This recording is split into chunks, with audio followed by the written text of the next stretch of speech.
Hi guys, and welcome back to my channel. So a few weeks ago I actually filmed the part 1 of what you need to know before coming to Germany as an exchange student, a young professional, or just somebody who is going to move here. If you don't know, I am a German and I usually use this channel to talk about my exchange experience in the United States of America, but as requested by some of my lovely subscribers, I decided to switch it up and actually give you tips on what you need to know before coming to Germany. This is part 2. In part 1, I actually talked about the German mindset as well as law and order and just the things you really need to know, whether legally or non-legally, before coming to Germany. And today we are also going to be tackling some really important topics. So without further ado, I'll actually get right on into this video. So the first thing we are going to be dealing with today is German daily life. The first thing I feel like I need to mention is that Germans like to incorporate a lot of walks into their daily lives. That means we go out walking for an hour or two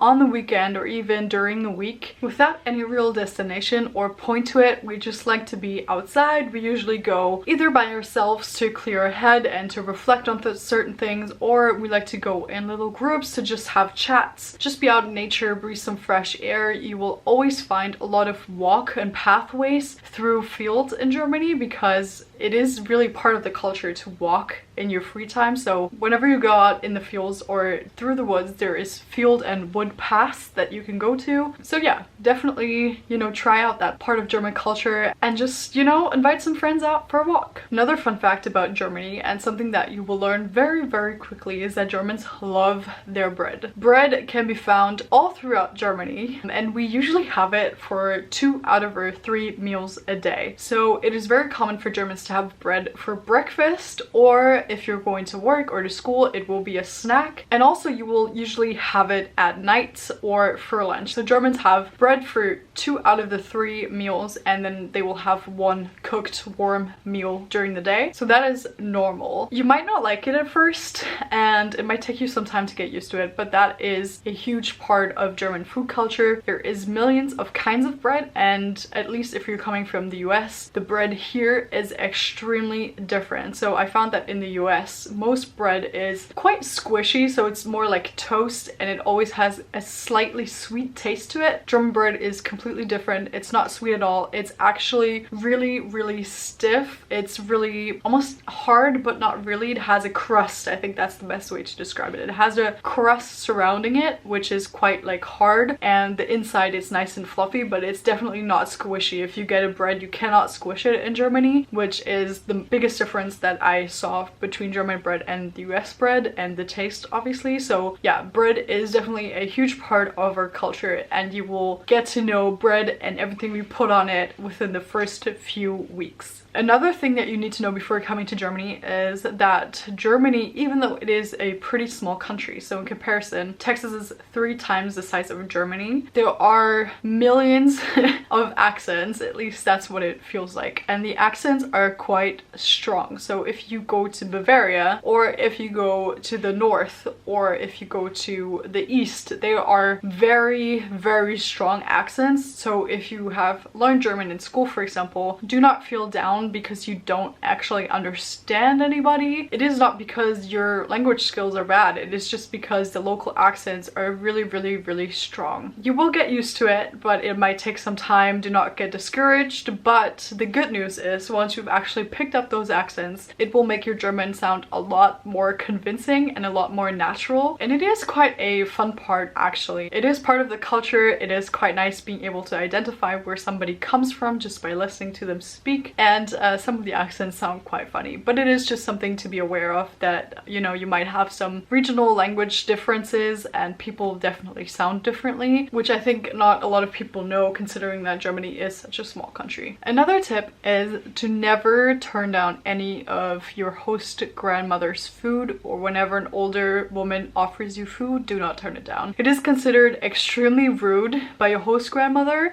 Definitely just take their food. One, because it's extremely delicious, and two, as I said, it's just considered very rude. And three, because they're very likely to cook very traditional German meals that younger people don't really cook anymore. So you will definitely get a taste of the traditional German cooking. And if you do not eat at grandma's house, but actually go out to eat, there is another thing that is really important for you to know, and it is that tipping is a huge thing in Germany. We don't tip quite as much as the Americans do because our waiters have to make at least minimal wage, which is not really the case in the United States. Sometimes in the United States, waiters will not make more than maybe $2.50 per hour and then pretty much live off of the tips. This is not the case. Waiters at least make like 10 euros here per hour. Most of the time they make more, so they don't live off of tips, but it is still very appropriate to give tips. Most of the time, depending on how much you pay for a meal. So if you go out for a meal that costs you about 20 euros, you would probably tip maybe 2 euros. If you go out with a group and you pay maybe 60 to 80 euros, I would go up to 5 euros about for tip. Waiters aren't the only ones you tip. You tip most service people, so whether it's a waiter, a taxi driver, a hairdresser, you always leave a tiny bit of tip at least, just to show your appreciation. I know, for example, in England that wasn't really the case. Like, taxi driver or hairdresser looked at me weirdly when I tried to tip them, but in Germany it's definitely a thing that you do. It's definitely super polite. Do not forget the tip if you're receiving a service. Moving on to another very important thing for people to know, especially if you're an exchange student over here, and is school. So school in Germany is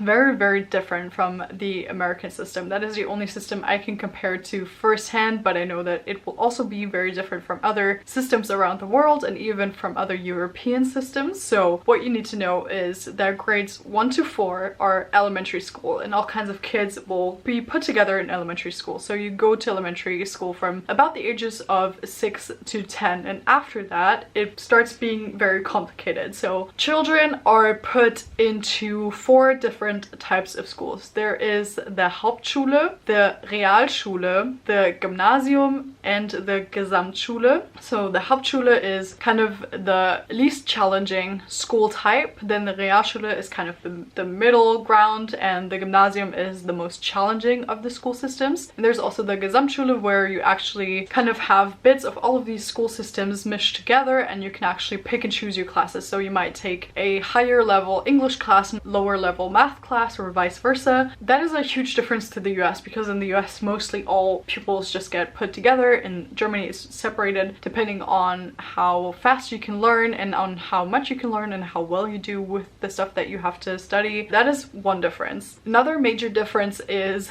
that people up to grade maybe 10 or 11, depending on how many years you do between 12 or 13 years of schooling, stay in the same group of students to study. So from grade 5 to grade 10, you remain in the same group of people and study with the same group of people. So in grade 5, they will put 30 students together and they will remain together and have every single lesson together until grade 10. So you will get to know 30 people really well because you spent all of your school hours for 5 years with them. And after that, it becomes more like the American system. So you will have different classes with different people and you will switch much more often. But until grade 10, you are always going to be in the same class with the same people. And also teachers switch rooms. So you will have the same group of people in the same room always, unless it's for science classes or physical education classes where you obviously have to go somewhere else. But yeah, teachers will switch rooms. Whereas in the US, you as a student will switch the room and a teacher has assigned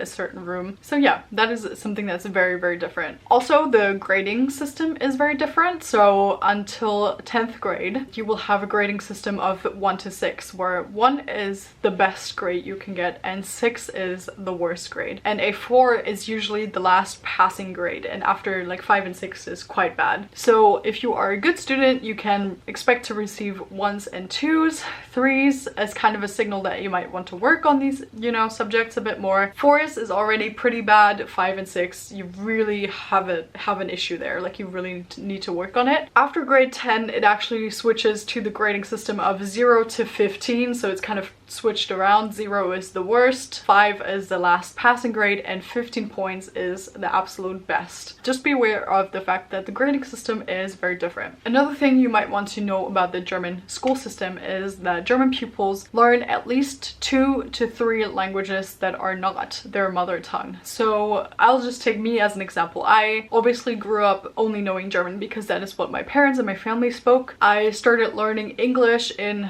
3rd grade. Most people start in 3rd grade. Some people start in 5th grade, but I feel like it actually tends to be earlier, so 3rd grade will probably be the standard. In grade 6, most students start either Latin or French, or in the eastern parts of Germany there will also be the option of Russian, so French, Russian, or Latin. In grade 8 or 9, you will also usually have the option to either learn Italian or Spanish, or another language depending on what your school offers. There are also some schools that I know that offer Old Greek, for example, but yeah, you should expect other people to be able to speak other languages. That is something that you will definitely encounter, is a lot of language classes besides just German and English. One last thing that I want to talk about the German school system is that in the United States, for example, you get to kind of pick and choose classes. There are classes that you have to take, but there are also a lot of classes that you get to choose, like theater, for example. In Germany, you don't have any choice at all. In my school, they gave me one class to choose in grade 8 and 9, but besides that, you really tend to not have a choice. So the state gives the schools a certain curriculum that you have to do every single year, and the students do not have any influence on which period the class is in, which class they have to take, what's on the curriculum, which teacher is teaching it. You kind of just go to school and the school tells you what you need to do, and you don't have any say in the matter or any choice. That is definitely something that might be different. Once you get older, you can actually drop 1 or 2 classes. So I actually dropped chemistry and French when I got older, but when you are a younger student, so up until the age of maybe 16 or 17, you do not get any choice whatsoever. So I hope that this part 2 of my what to expect when you come to Germany, or what you need to know before becoming an exchange student in Germany, was as helpful and as interesting as part 1. As always, if you have any further questions about this topic or anything else related to an exchange year or Germany or the United States, just put it down in the comments below. I would be so happy to answer all of your questions in another video like this. Also, if you enjoyed this video, I would really appreciate it if you gave it a thumbs up, and if you don't want to miss out on any of my future content, definitely hit the notification bell as well as the subscribe button to never miss when I upload next. And that is it for this week's video. Thank you guys so much, and see you in my next one.